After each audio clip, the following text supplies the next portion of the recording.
નમસ્કાર ખેડૂત મિત્રો, હું સંજય સાવલિયા ગુરુકૃપા એગ્રો વતી હાલ હું એક ડુંગળીના ફિલ્ડ ઉપર આવી ગયો છું અને ડુંગળીના ફિલ્ડ ઉપર રિઝલ્ટ જોવા આવેલું છું કે આ રિઝલ્ટ કેવું છે. આ 10 દિવસ પહેલાં આ અંદર પણ નેમાપ્રો નામની પ્રોડક્ટ, પ્રોટેક્ટિવ કંપનીની નેમાપ્રો નામની પ્રોડક્ટ આ ફિલ્ડની અંદર આપેલી છે.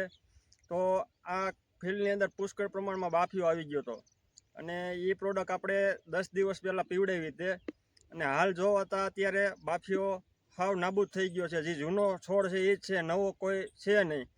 તો હાલ આપણે ખેડૂત સાથે જ વાત કરીએ કે એને કેવું રિઝલ્ટ મળ્યું. જીતુભાઈ, તમારું નામ અને ગામ કયો?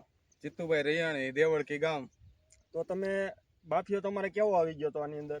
બાફીઓ વધારે પડતો હતો હા, અને આપણે જે દવા મારી હમ, તે પછી બાફિયાનું રિઝલ્ટ સારું મળ્યું છે આપણને. હા, ઊભું રહી ગયેલું છે હા, હા, કે એક પણ છોડ નવો હવે નથી. જે બરોબર. જૂના છોડ છે એ છે, હમ, નવો બાફીઓ અત્યારે દેખાતો નથી. હા, હા. અને બીજું તમને શું જોવા મળ્યું કે પાયા પછી બીજી કઈ ડુંગળીની અંદર ગ્રીનહરી આવી, પીછડીઓ હા. પીળી પડતી બંધ થઈ ગઈ?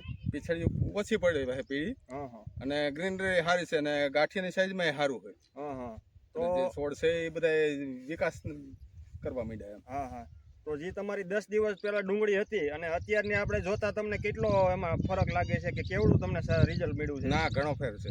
તો આપણે બીજા ખેડૂતને ભલામણ કરી શકીએ કે ભાઈ અત્યારે હાલની અંદર બાફિયાનો ડુંગળીની અંદર બહુ પ્રશ્ન છે.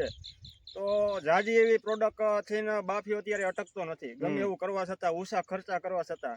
પણ આ પ્રોડક્ટ આપણે હાવ નજીવા ખર્ચે તો સારું રિઝલ્ટ આપે છે. તો આપણે ખેડૂતને શું કહીએ? છટાય આ દવા જ પવાય, હા, હા. કારણ કે આ દવાનું રિઝલ્ટ સારું છે.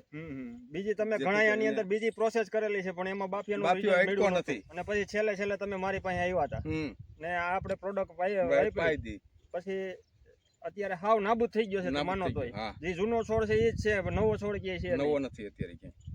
નમસ્કાર.